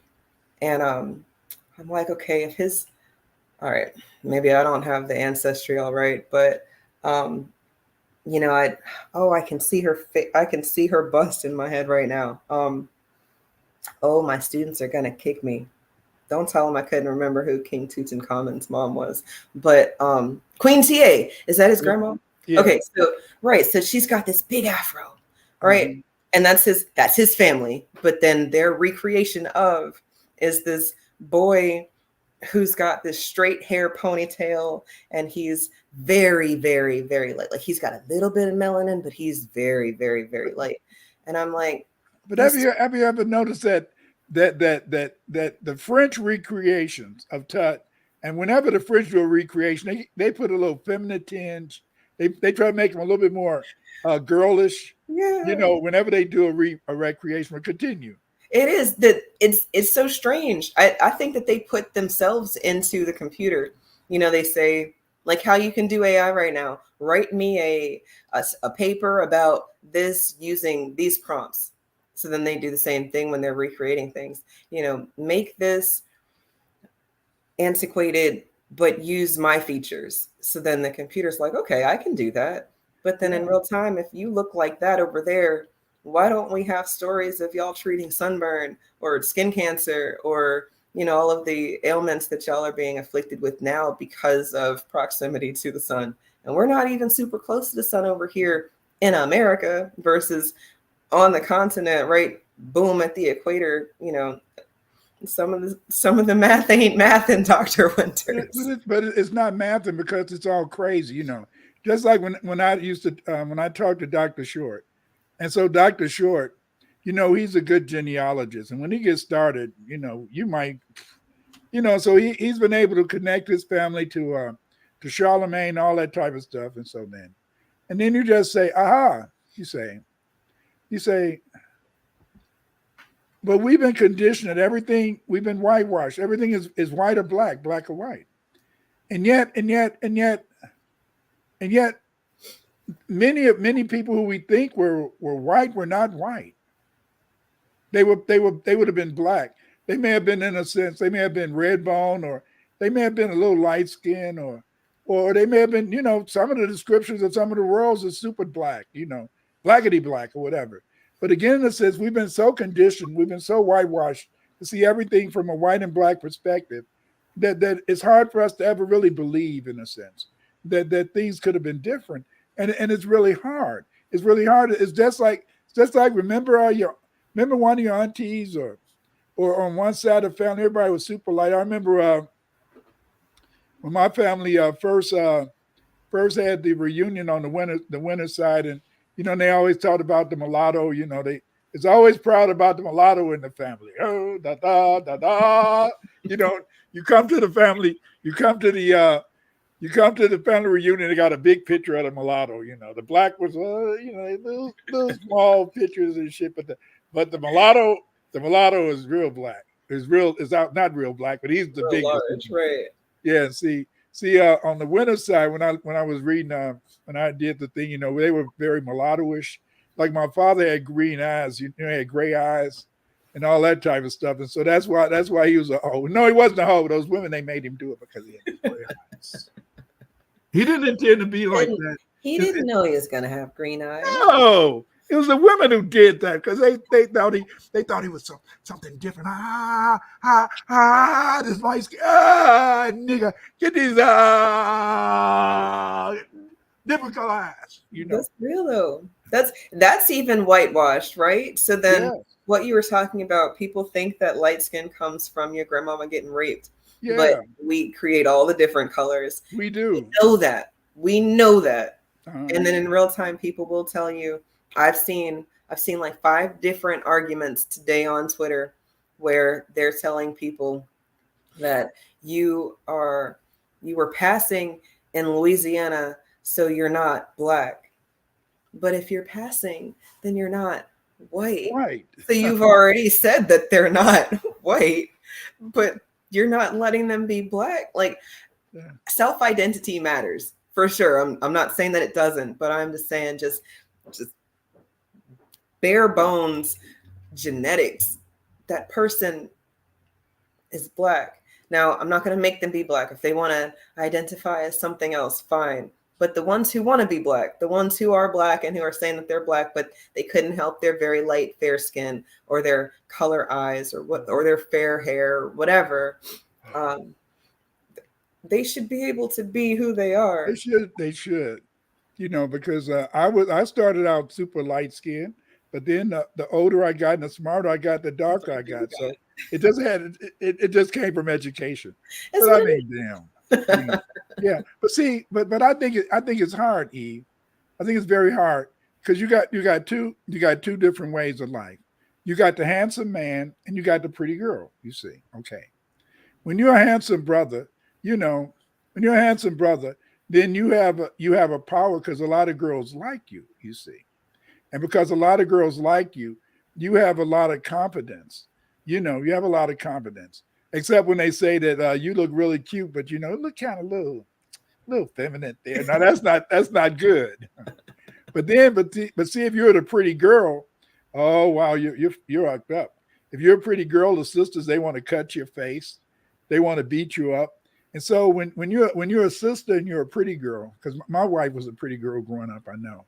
And so when you're a pretty girl, they want to beat you up, they want to cut you, they want to somehow denigrate you because they're jealous of you so much. So most black girls who are pretty girls, they try to, I'm not pretty, I know everybody say I'm pretty, but I'm sure the hell not gonna say I'm pretty. I'm not pretty because you don't want to get cut. Right across the face. You see, and so then we always live these lies. We live these whitewashed lies where people are able to tell us who and what we are. How do you know who the hell I am? Well, I said you that way, didn't I? See, so you're whatever way I tell you. See, a lot of times the new black media, a lot of times they talk about the fact that white people say I'm white and I say so. But I'm gonna tell you something. People are like that. People is whatever they say so. That you're whoever they are. See, you're whoever they are. They never know who you are. They never allow you to be you. And so you're who you are. I remember when I first started publishing books years ago. And so then so I was once talking to people. I'd written a book on Islam in China, Mao Muhammad. And so then I was speaking about the book, and I was talking about the Muslims in China and all that type of good stuff. So then it came down to question and answer. And then this sister, she kept looking at me kind of disappointed. And so I said, what's the problem? I said, you're too down to earth. I said, what do you mean? What do you mean? You wrote a book. You're supposed to be arrogant. You're supposed to be different. Oh. You upset me. You're too down to earth. You see, and that's what I had known since high school that people create images of who you are. But I thought that when I got grown that I still wouldn't have to suffer this. But we do suffer this, Eve. People are always defining who. I mean, have you ever had that problem where people know who you are or what you should do, and they won't let you be you? Oh, yes. In real time, people telling me what conversations I should have, what topics I should stay away from, when I should be live. That's fun. People telling me when I should be live. So then let's say I fold. Okay, I'll just do everything that everybody's telling me to do, and then nobody shows up for my conversations anymore. Like, no, this is not about y'all. This is about me. This is a very selfish thing that I'm doing on Wednesdays with Dr. Winters, and I love involving the people in our conversations. But when you allow people to take what they think they know about you as fact, well, then you start losing you because you're starting to try to fit that picture or that narrative that they have of you. So take 10 people and they all have different versions of you. Yeah. So you're supposed to just, why do we have to work so hard? Why should I have to fit into all of these different molds when people could just appreciate authentic me, however it is. And if they like it, cool, let's rock. And if they don't, hey, you know what it is and you don't have to be here. But in real time, people will say, no, I'll like you more if, and then, do that thing. But Eve, when you think about it, is that how often are we allowed to be authentic? How often are we allowed to be authentic? I mean, you can maybe be authentic with your partner. Right. You can be authentic most of the time with your children, not all the time. Because with your children, you got to play act a lot like you want to whip them. Or, so you got to act a lot with your kids. That's true. But most of the time, we find that we're accepted more when we present ourselves the way people think we are, and that's not good. But in a way, that's a form of whitewashing, because we're allowing. Yeah. No, it is. I was thinking about what we teach the minis. We teach them that there's a time and a place, but in real time, I remember growing up being told that we're too loud, or that you can't be that loud here. You can't talk so loud. Why are y'all so loud?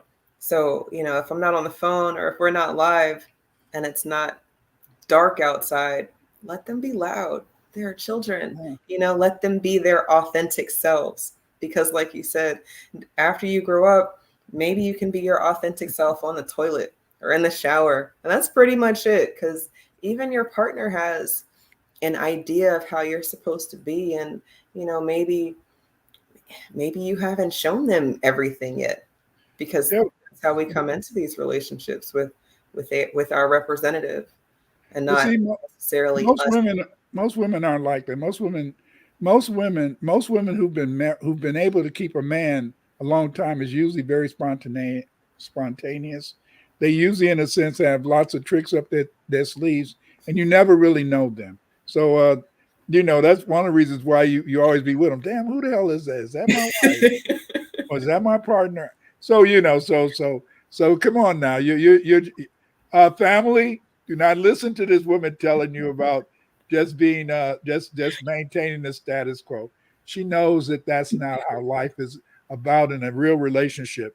In a partnership, you're always trying to fluctuate and be different. You see. It's true. That's look, the women can feel things, and we can we can operate with less words and with more words. I think that our America's supposed to be the land of the free, but we're not really free.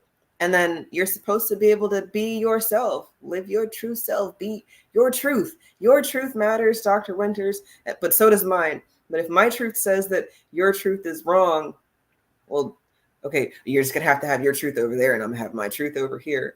That's where we are right now. So then inside of that, people have their view of how and who we are already. So, you can try to present authentically, like I do. I try to present authentically, but it doesn't mean you're gonna know all my secrets or know, my deepest, darkest thoughts. But should we? Let's talk too. He says, yes, Dr. Winters, and the Wazi sister Eve, FBA, number one, B1, and Bad Baby. But but again, in a sense, is that most people know just Eve as the Wazi. I like to know Eve as Eve, and that's why on our show you don't find I know Eve. Was that Eve? That was Eve. She make you scared, baby. So here we got just Eve, and we got that warrior spirit. We got, in a sense, that earthiness, but at the same time, we'd rather have just Eve, because just Eve, in a sense, is allowed to be who and what she is, and who and what she wants to be or can be. See, most of the time we're not allowed to be who we are. Most of the time we're playing our roles. I mean, even when you got a partner, you're a lover, you're a friend, you're a doctor, you're a counselor. I mean, people don't understand that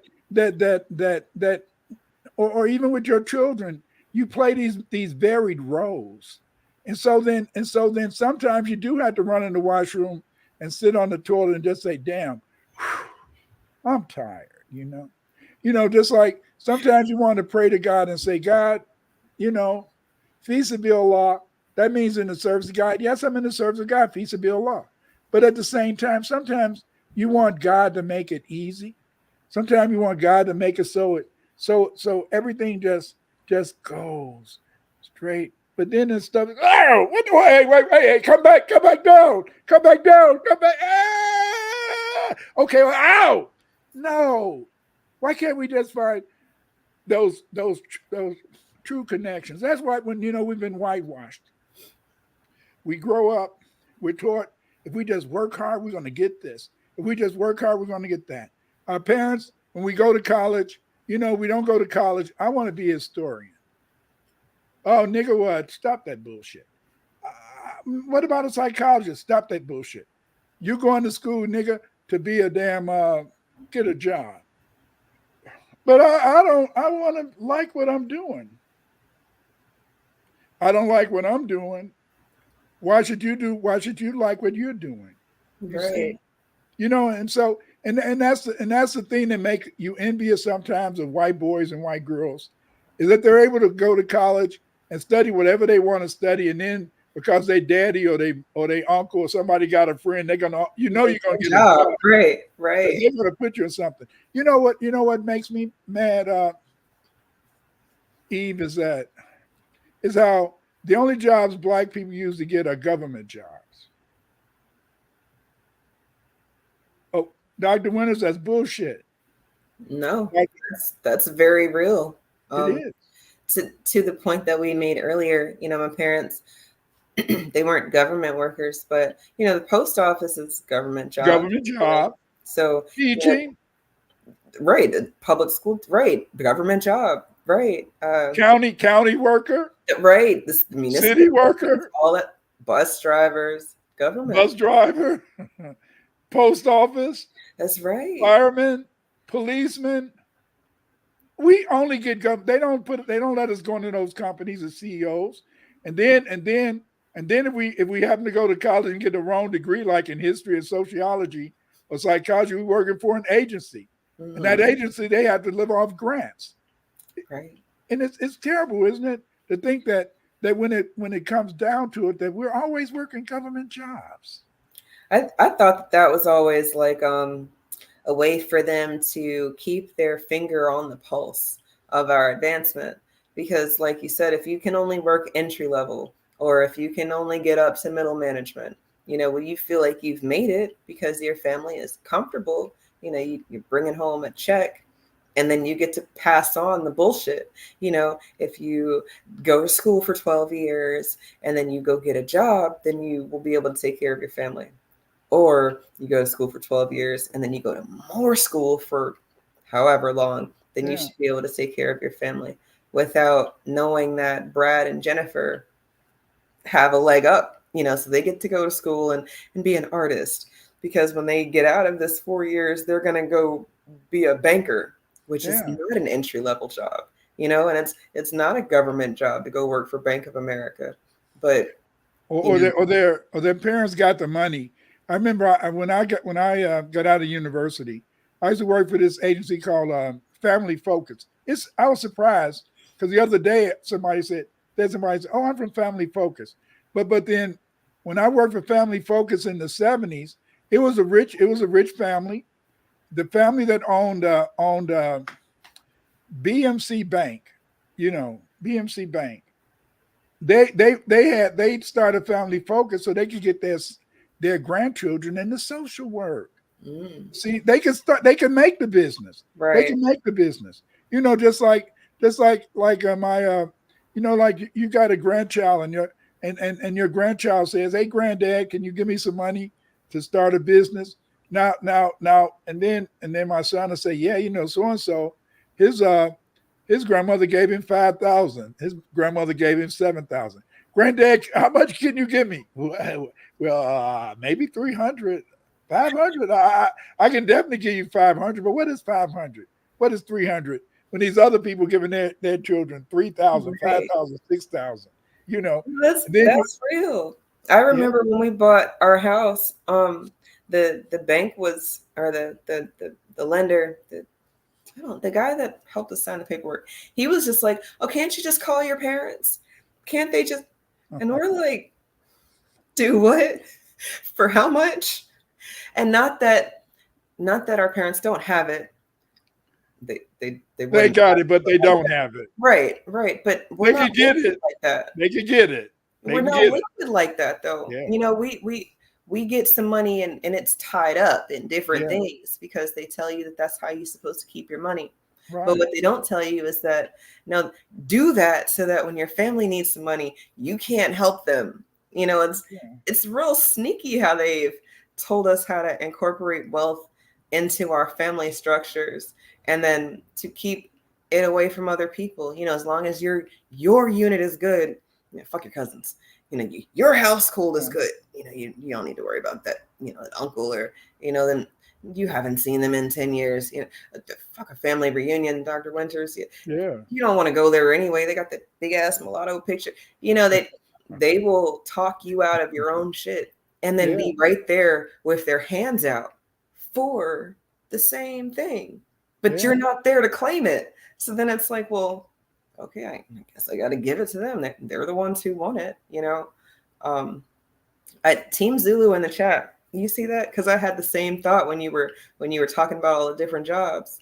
Like, we are the bloodline of the damn country in general, just working these government jobs. But it made me think about restaurants. Every restaurant that I will say this.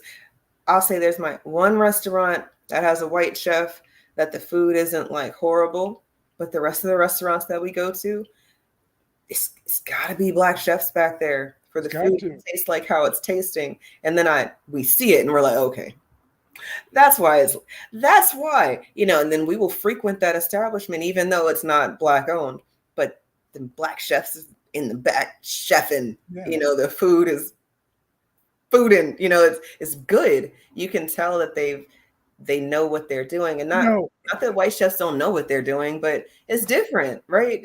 It's different. I'm going to tell you something. You know, anybody that have white people that they work with or white friends. Now I'm going to tell you something. White folks cannot cook good cakes most of the time. I wouldn't advise eating anything, but they can do a lot when it comes to that damn pasta. They can make good pasta pies, good pasta salads, all that type of shit. They are good with come on now. They got their noodle game up. they can do that.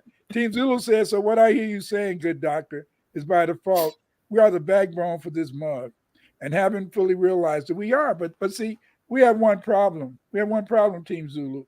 And this is our problem. You know that's right, boo, blah, blah, blah. You got that right. But the thing is this, we have one problem. And that problem is that it's hard for our children to ever get on their feet. And sometimes we're still helping our children when they're in their 30s and 40s, you see. Whereas most of the time when you're Caucasian, most of the time your kids are well established by the time they're in their 40s. They're well established. They got nice bank accounts most of the time. Not now too much, because I think now they said the average person in America don't even have $200 to pay for a bill, and so that shows that things are messed up. But usually, you know, Caucasians, their children are kind of independent. But we find with our children that even when they get in their 40s, they still a lot of times need our help. You see, so it's very difficult. It's very difficult to gain that independent thing. And then in a sense, you know, your children, they look at TV and they've been whitewashed. So they feel that as a grandparent or a parent, you're supposed to be able to give them everything they want. And most of the time you can't.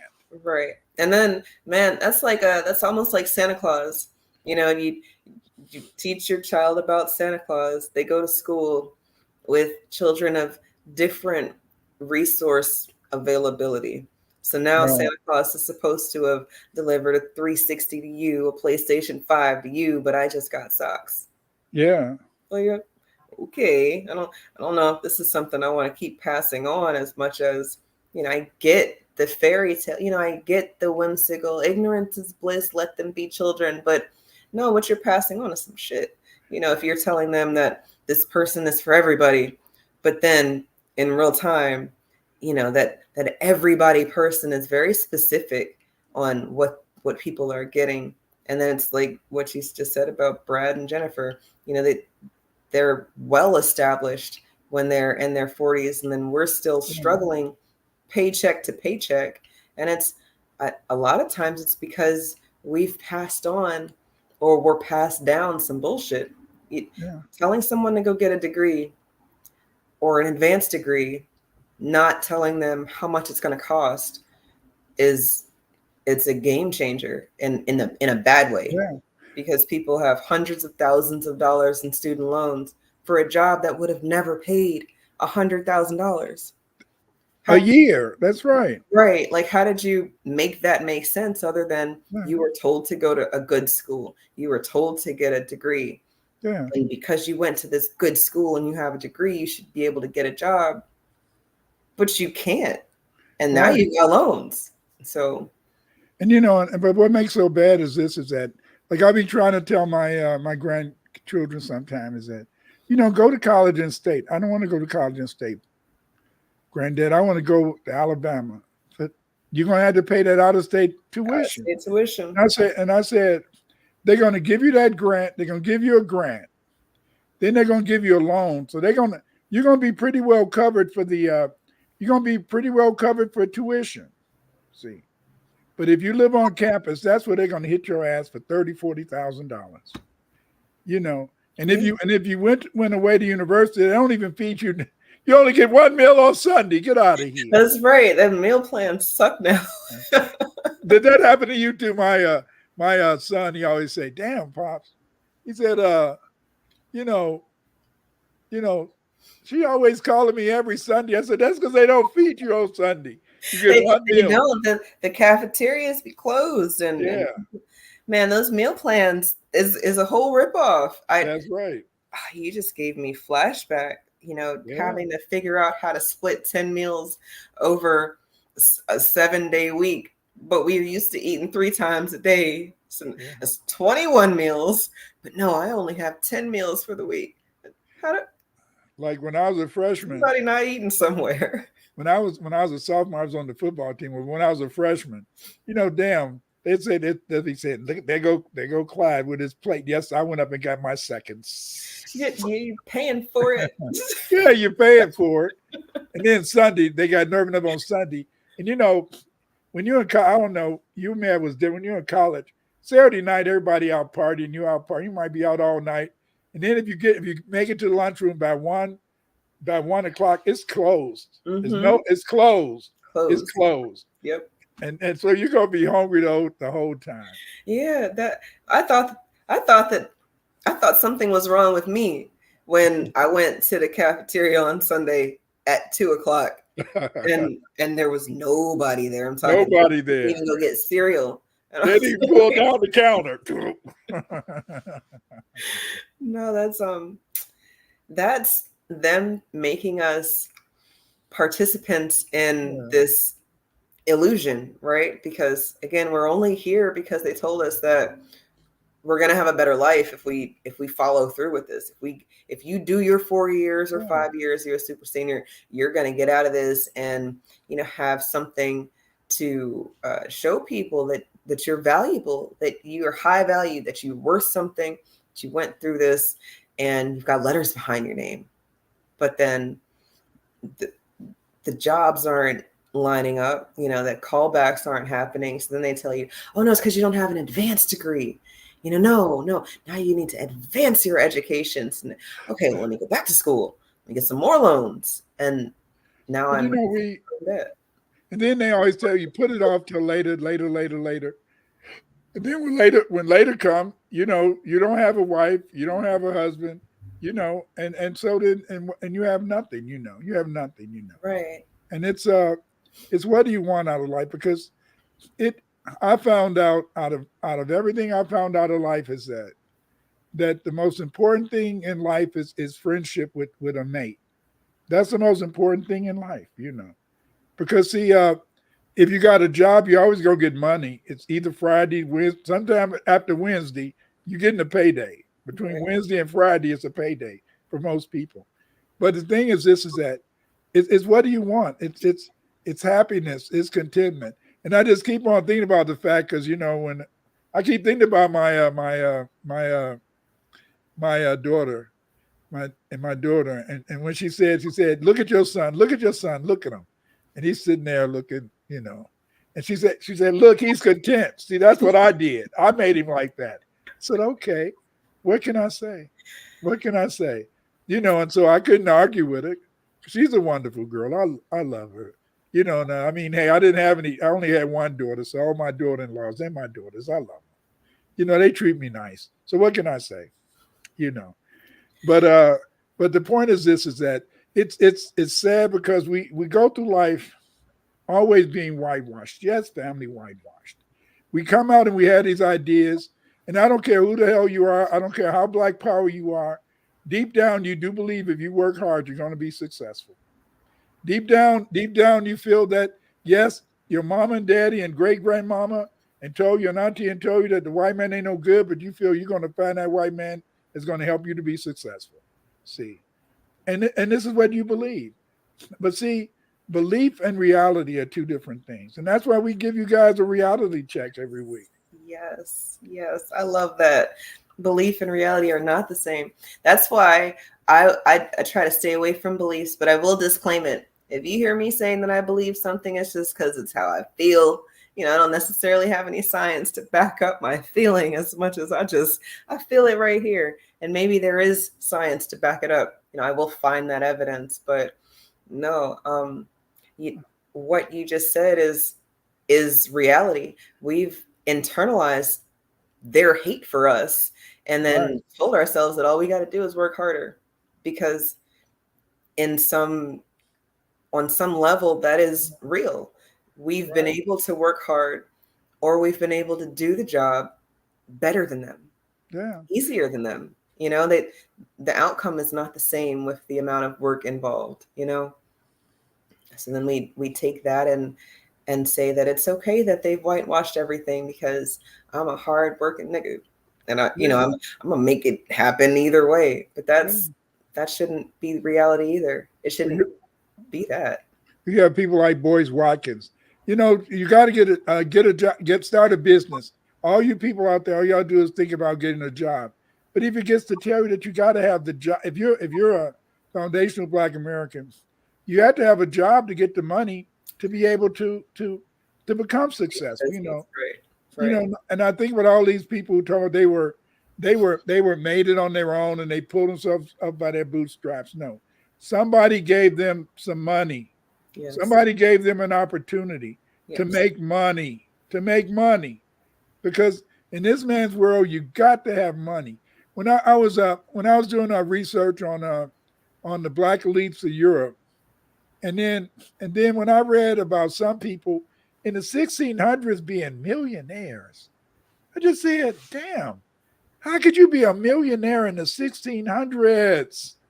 But it's just always, and then I was reading when they was talking about the Gilded Age. They always talk about the 1%, and they're still talking about the 1%. Mm-hmm. And then people, they want to make $100,000, and then when they make $100,000, they said that $100,000 is an ish. No, because you're spending $150,000. Right. So it's very hard. It's very hard. It's very hard. But we're about to end the show. But anything you want to say? Any final comments? I think that I'm Black and I say so is going to be stronger than I'm white and I say so. Because they don't even say I'm white and I say so. They expect us to just treat them like that. But we could get, very powerful very quickly with a few words. So, then we start acting like the things that we're saying, and we won't have to worry about whitewashing because they will be acquiescing and following our lead. That's right. And they're always following our lead. And that's why we run the world. Okay, family, you guys have a great evening. Thank you for showing up. See you next Wednesday.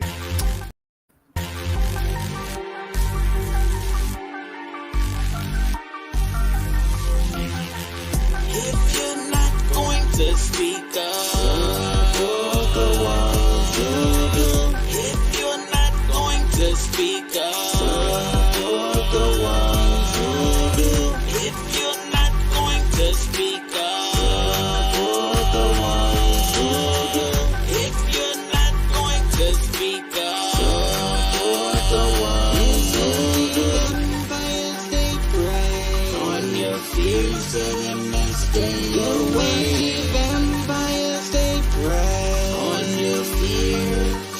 control your energy. Don't let them take your energy.